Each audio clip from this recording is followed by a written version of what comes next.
Damos inicio al debate en Razón de Estado. Hoy nos acompañan Edgar Ortiz, Dafne Posadas y Luis Miguel Reyes para discutir sobre la coyuntura actual del coronavirus.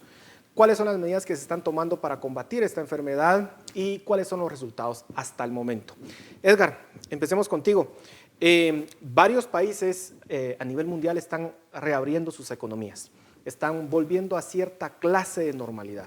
No solamente los países avanzados, sino en este caso también la India, que es, digamos, el mayor experimento que se ha hecho hasta el momento, porque durante 2 meses se mantuvo en cuarentena a varios cientos de millones de personas. Hay que recordar que India es el segundo país con más población del mundo.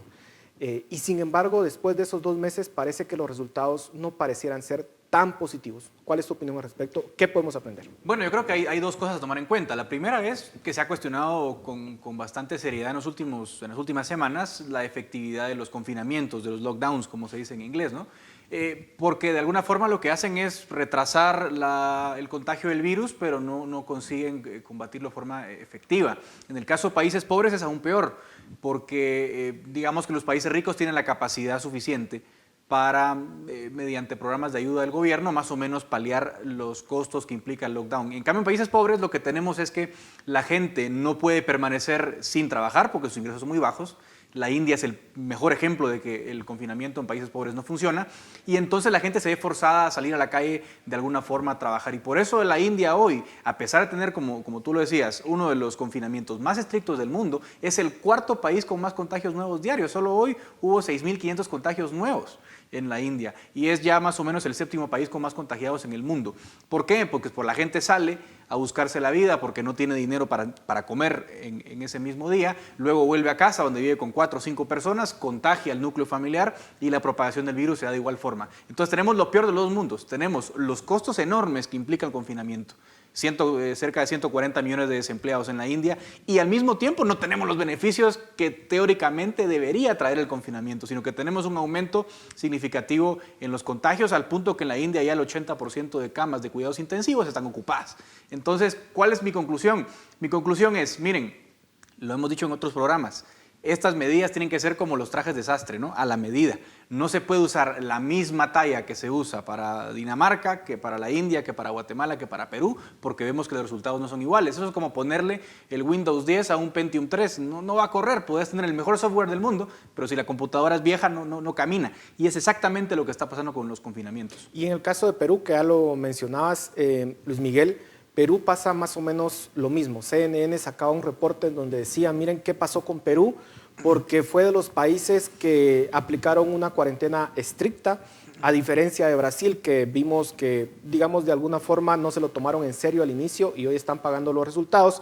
Pero en el caso de Perú, sí pareciera que se lo tomaron en serio, sí parecía que seguían la cuarentena y sin embargo hoy está en una situación bastante complicada, algunos incluso lo comparan con la situación de Brasil. ¿Qué pasó? Sí, en Perú lo que pareciera es que al final el lockdown no logra evitar los contagios, ¿verdad? O sea, no logra ni siquiera retrasar lo suficiente para evitar la sobresaturación del sistema de salud. Y estamos viendo que Perú, por ejemplo, tiene 85% de ocupación de camas en unidades de cuidado intensivo. Y eso, digamos, ya es preocupante a estas alturas porque ya tienen ahorita 3.000 muertos y más de 100.000 casos. Digamos, un caso paradigmático. Y Guatemala creo que debería haberse reflejada en el caso de Perú porque son países con condiciones en cierta forma similares, digamos más del 70% de la población económicamente activa en ambos países trabaja en la informalidad. Son países en donde es muy complicado llevar a cabo un lockdown total porque mucha gente está en la informalidad y esa gente sabemos que lo que hace es, digamos, lo que ganan el día se lo come ese mismo día, ¿verdad? Entonces para ellos el costo de mantenerse encerrados es altísimo, la gente simplemente no hace caso y son países en los que es muy difícil implementar lockdown o hacerlo cumplir. La otra cosa es que también en ambos países está pasando algo similar y es que en ambos países les cuesta mucho implementar programas de ayuda para las personas que no pueden quedarse encerradas. Perú tuvo muchos problemas de implementación con sus programas de ayuda y Guatemala los está teniendo actualmente. Entonces, digamos, ahí podemos vernos reflejados con el agravante que Guatemala tiene más pobreza que Perú. Perú está aproximadamente por el 20-22% y Guatemala arriba del 50%. Entonces ahí, digamos, hay a lo mejor un problema aún más serio para un país como Guatemala, pero sí es bueno vernos reflejados en esos casos, ¿verdad? Si no podemos implementar el lockdown, ¿cuáles son las alternativas? Yo creo que ya se están viendo en algunos países que hay otras formas, que por ejemplo tener medidas, tener unas campañas de comunicación que ayuden a la gente a entender el virus y aprender a vivir con el virus, que es parte del tema importante de aquí al futuro cercano. Y siguiendo con la lógica de Luis Miguel, Dafne, ¿cuáles son las alternativas entonces? Porque los reportes dicen, miren, este virus se está concentrando ahorita en América Latina, en los países pobres, en donde efectivamente es muy difícil llevar esas medidas que se tomaron en los países avanzados y además, como ya lo señalaban ustedes, con unos estados sumamente débiles que no pueden llevar la ayuda cuando se necesita a quienes lo necesitan. ¿Cuál es la alternativa entonces? Yo creo que toda acción tiene su respectiva consecuencia y por lo tanto el cierre de las economías indudablemente va a traer altos costos humanos. Los costos humanos no se pueden ni se deben medir únicamente en función de las personas que se contagian o mueren por el coronavirus. Los costos humanos también los debemos de medir en función de la cantidad de personas que están perdiendo sus empleos, las personas que están perdiendo sus productos y también las personas que están determinando cerrar sus empresas a causa pues de todas las medidas que han impuesto los gobiernos alrededor del mundo y particularmente los gobiernos de países de bajos ingresos que deciden imponer políticas de cierre demasiado agresivas. Y también habría que agregar los costos en salud también que se tienen por los procesos de cierre. Claro, hay una serie de costos humanos que son derivadas precisamente de estas políticas de encierro. Entonces, la alternativa es ¿qué estrategias deben adoptar estos países de bajos ingresos para lograr contrarrestar esta pandemia? Primero, reconocer el contexto en el que nos encontramos. Ya mencionaba Luis Miguel una serie de condiciones que tiene países de bajos ingresos como Guatemala o como Perú, que tienen altos niveles de pobreza, altos niveles de informalidad, debilidad institucional terrible y por lo tanto estas condiciones hacen que sea imposible e impracticable un encierro total. Hemos mencionado en otras oportunidades el estudio que proporciona la Universidad de Yale y en este estudio básicamente lo que proponen para países de bajos ingresos es primero adoptar medidas de distanciamiento físico, el uso de mascarillas, aislar a grupos de alto riesgo y generar campañas de información que permitan a la población y a nosotros los ciudadanos entender cómo protegernos a nosotros mismos. Todas estas estrategias deben estar integradas dentro de un plan de reapertura que esté integrado con diferentes fases y que nos permitan tener indicadores objetivos y claros que nos permitan determinar si vamos a abrir o reducir la cantidad de restricciones que tenemos. Esta es la estrategia inteligente que debemos adoptar los países de bajos ingresos. Primero, entender el contexto y segundo, elaborar una estrategia que funcione a la medida, como ya lo decía Edgar. Yo insisto en el tema de salud. The Economist sacaba de hecho un amplio reportaje sobre la India en donde terminaba la nota con una historia bastante particular, triste por cierto, en donde decía, miren, había pues un ciudadano en la India que tenía problemas en los riñones, fallece, piensan que es por coronavirus y semanas después se dan cuenta que no estaba contagiado. Es decir, murió porque no lo pudieron atender dado pues, estos procesos de cierre que se están teniendo actualmente. Por eso creo que hay problemas de salud que también hay que estar viendo. Edgar, en ese sentido, el presidente ha anunciado que es posible que se cierre durante 15 días el país. Vimos cuál fue el resultado del ensayo que se hizo hace algunas semanas, cerrando el país 3 días, fue desastroso. ¿Es buena idea o no? No, pero a ver, es escandalosamente una idea absurda. Vamos a ver, estamos hablando de datos y cifras. 7 de cada 10 guatemaltecos, trabajadores guatemaltecos, trabajan en el empleo informal. ¿Qué problema tiene ese? Pues que a la hora de querer ayudar a estos trabajadores, pues los planes del gobierno tienen que identificar primero al beneficiario. ¿Cuál fue la respuesta del gobierno? El bono familia, que son 1,000 quetzales mensuales con base a tu recibo de luz. Son 1,000 quetzales por familia. Vamos a hacer nada más un cronograma. El primer encierro se da el 15 de marzo, estamos a 27 de mayo, o sea, ya pasaron 2 meses y medio. La ley que permitía darle la ayuda a la gente se aprobó el 3 de abril y estamos viendo que hasta el 20 de mayo no se empieza a dar la ayuda, o sea, 1 mes y medio después.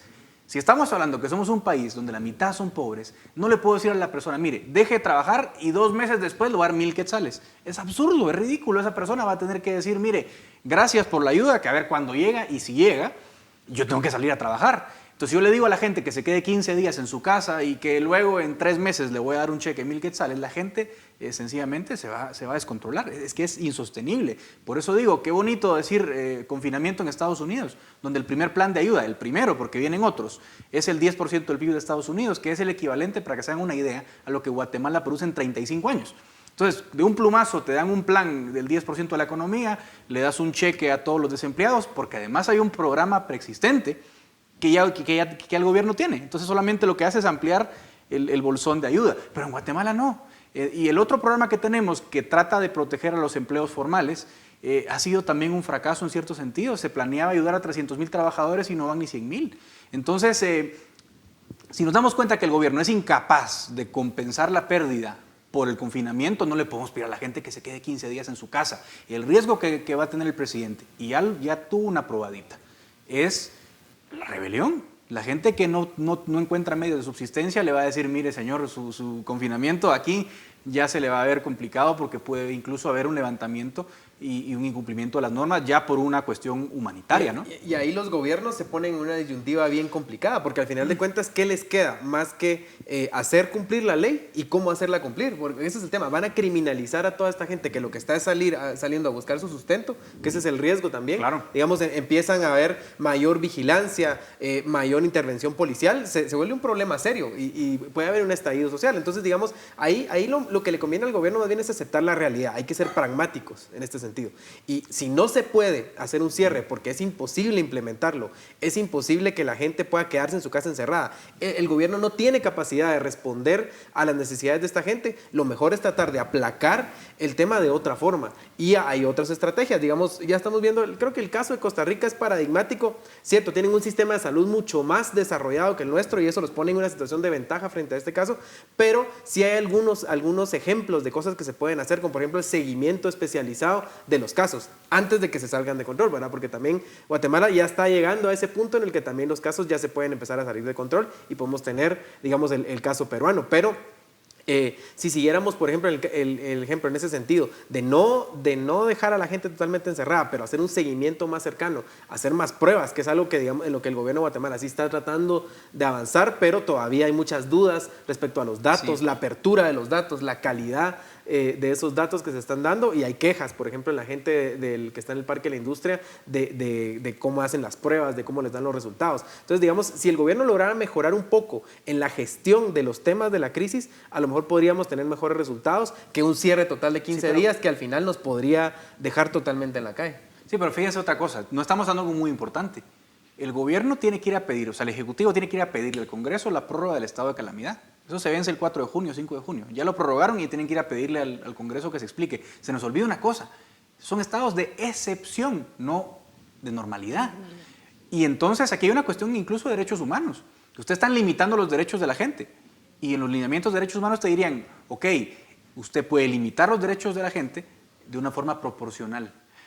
O sea, que las medidas que usted toma no son idóneas y son las únicas justificables. La pregunta es, ¿el gobierno es capaz de justificar su intervención cuando un día te dice cierro 15 días, al otro día te dice mejor no, mejor abro porque hay menos contagios? Y con la calidad de datos que Por tiene, eso, Edgar. O sea, puede exactamente. justificar pedir más medidas de este tipo con los datos que tiene ahorita. Por eso digo yo que creo que el Congreso tiene que hacer una tarea de fiscalización en este momento y decir al presidente, ¿usted quiere que le prorrogue el estado de calamidad? Perfecto, tráigame su plan, tráigame su protocolo.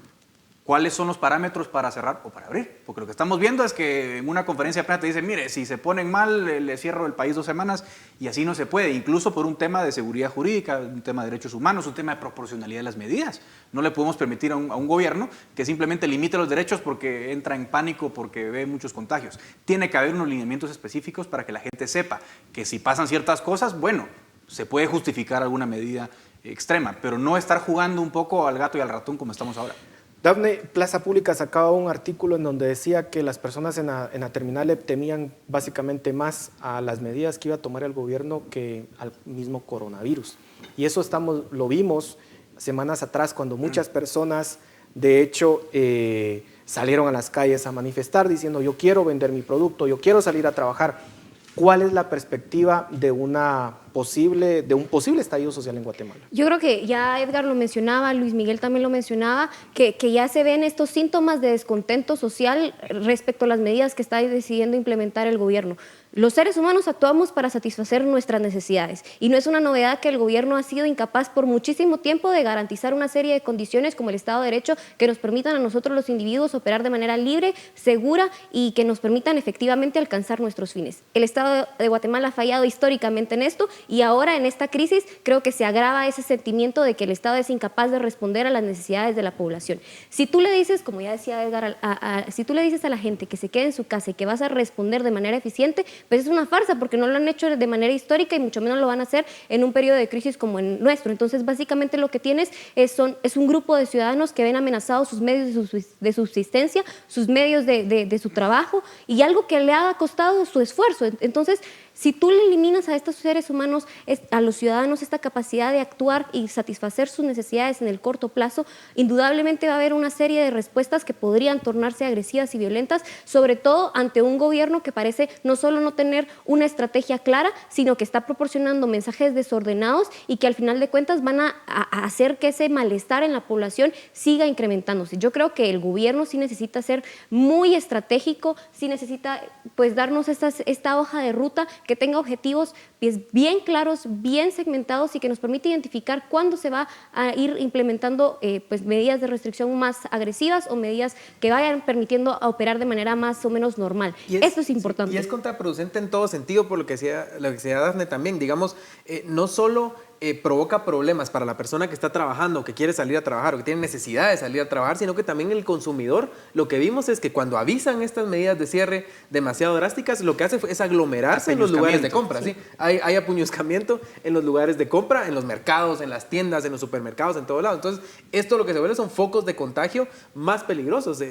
Seguramente vamos a estar viendo el resultado de los focos de contagio de la semana pasada, que hubo un cierre más duro el fin de semana, dentro de un par de semanas, ¿verdad? La gente va a estar, digamos, saliendo con los síntomas de ese espacio de puñuscamiento que hubo, ¿verdad? Entonces, para mí lo que tenemos que tener cuidado es de no provocar estas situaciones de pánico o de reacciones tan viscerales de la gente, porque se puede salir de control. Y una cosa más, yo creo que hemos mencionado en otras oportunidades que tenemos que aprender de la experiencia en otros países. Y en Chile hace un par de semanas se produjo una serie de estallidos sociales precisamente por el confinamiento agresivo que implementaron en algunas comunas de Santiago, y entonces la gente necesita comer, la gente ante esa necesidad de comer pues puede comportarse de manera violenta. Entonces, aprendiendo de escenarios como en Chile y en otros países del mundo que se empieza a evidenciar este síntoma de violencia, se tiene que elaborar una estrategia a la medida que nos permita a nosotros pues mantener ciertos niveles de estabilidad social. Y quisiera, ya nos queda pocos minutos, pero a ver, cuando uno habla de reabrir las actividades, muchas personas piensan